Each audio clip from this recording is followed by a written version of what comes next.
बच्चों, आज की कक्षा में हम जो कहानी पढ़ेंगे उसका नाम है काकी। एक दिन सवेरे जब श्यामू की आंख खुली तो उसने देखा कि सारे घर में कोहराम मचा हुआ है। उसने देखा कि काकी कंबल ओढ़े जमीन पर लेटी है और बाकी सभी उसके इर्द गिर्द खड़े हैं। लोग जब उसकी काकी को शमशान ले जाने के लिए उठाने लगे तो श्यामू ने बहुत उपद्रव मचाया।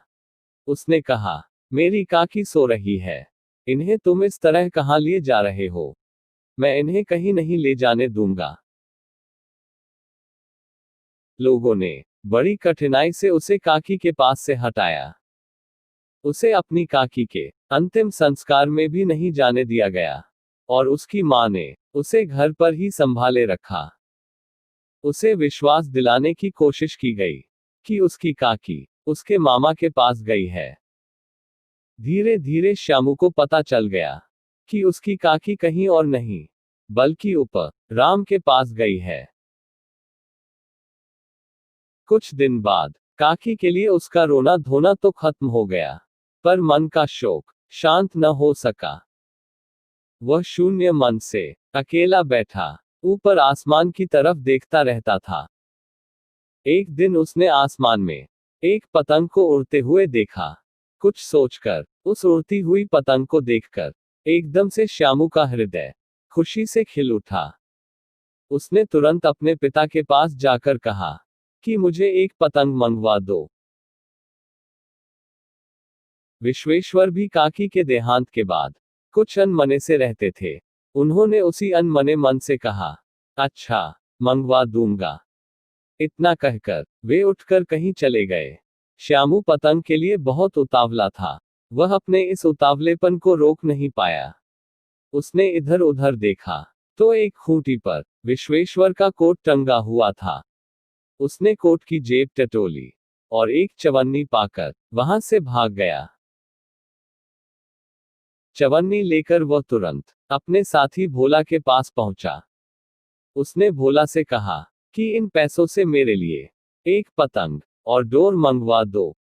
भोला ने पतंग लाकर श्यामू को दे दी। पतंग देखकर श्यामू बहुत खुश हुआ।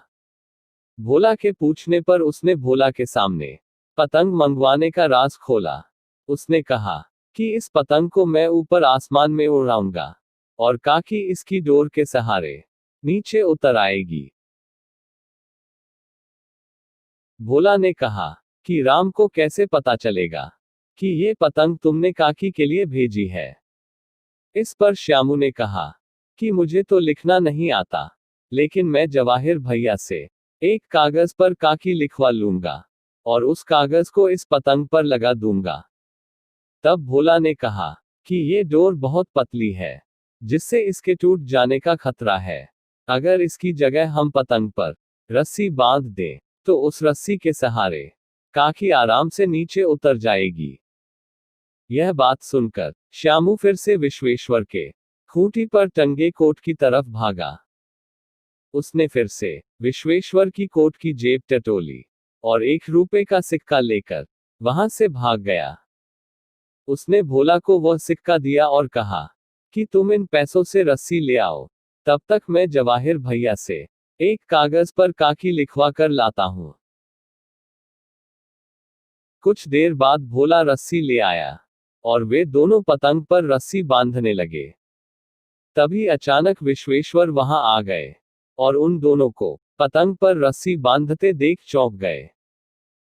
उनके पूछने पर भोला ने बताया कि हम इस रस्सी से पतंग तानकर काकी को राम के यहां से नीचे उतारेंगे। उसकी ये बात सुनकर विश्वेश्वर हत बुद्धि हो गए। विश्वेश्वर को श्यामू की काकी को बुलाने की योजना का पता चल गया और साथ ही उसकी मासूमियत और काकी के प्रति उसका गहरा प्रेम भी प्रकट हो गया। चलो बच्चों, अब इस पाठ के प्रश्नों पर भी एक नजर डालते हैं। इस पाठ का पहला प्रश्न है कि श्यामू ने भोला के सामने कौन सा रहस्य खोला? और इसका उत्तर है श्यामू ने भोला के सामने पतंग को ऊपर राम के पास भेजने का रहस्य खोला। उस पर बैठकर काकी नीचे उतरेगी, ये बात भोला को बताए। अगला प्रश्न, श्यामू ने जवाहिर भैया से कागज पर काकी क्यों लिखवाया? और इसका उत्तर है, श्यामू ने जवाहिर भैया से कागज पर काकी शब्द इसलिए लिखवाया ताकि पतंग सीधे काकी को ही मिले। अगला प्रश्न, उड़ती हुई पतंग को देखकर क्या सोचकर श्यामू का हृदय एकदम खिल उठा? और इसका उत्तर है, श्यामू का हृदय उड़ती पतंग को देखकर एकदम खिल उठा, क्योंकि उसके दिमाग में एक युक्ति आई कि वह भी पतंग बनाकर आसमान में उड़ाएगा और पतंग की डोरी पकड़कर ऊपर बैठी काकी नीचे उतर आएगी। अगला प्रश्न, रस्सी से पतंग तानकर काकी को राम के यहां से नीचे उतारेंगे। भोला से यह बात सुनकर विश्वेश्वर हत बुद्धि क्यों हो गए?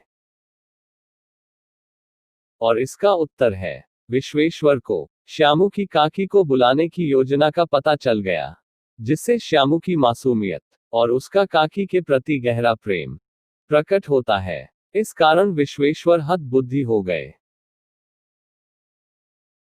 बच्चों, ये इस पाठ के कुछ महत्वपूर्ण प्रश्न थे। इस पाठ के बाकी बचे प्रश्नों के उत्तर तुम्हें स्वयं घर से लिखकर लाने हैं।